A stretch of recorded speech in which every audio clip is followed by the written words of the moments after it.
Hi, BrenTech here, where tech is made simple. So, with the Moment 4 update that started rolling out in late September of this year for Windows 11, as I posted, Microsoft started introducing a feature called Instant Games in the Microsoft Store on Windows, which basically, just to do a quick recap, is I'll leave that video in the description. Instant Games basically allows you to play casual games directly from the Microsoft Store on Windows without the need to download and install those games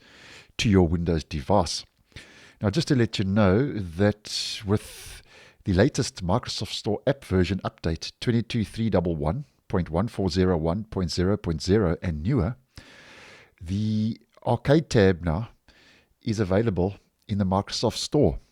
And Microsoft has added a new arcade tab to the store just below the gaming button. Now, as you can see, I'm not showing that new arcade tab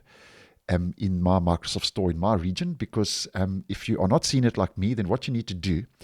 is you need to change your region of your OS to United States in your system settings, and then possibly you will see the new arcade tab directly here below gaming. But nonetheless, if we just head over to a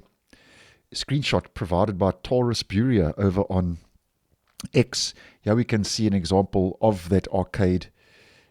added below the gaming, which will just give us a good general idea, which means, as mentioned, you can play casual games without having to download those games to your actual local drive. Now, basically how this will all work at the end of the day is obviously you click on arcade and then you head into the arcade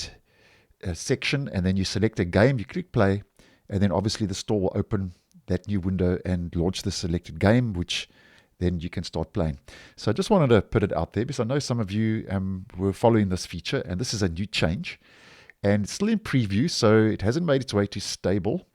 But if you are in the Insider program and you're not seeing it, then as mentioned, just enable your system region to the United States, to the US to access it,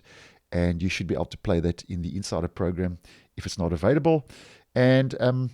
when this and if this does start rolling out to the stable version, obviously I'll post and keep you guys in the loop. So thanks for watching, and I'll see you in the next one.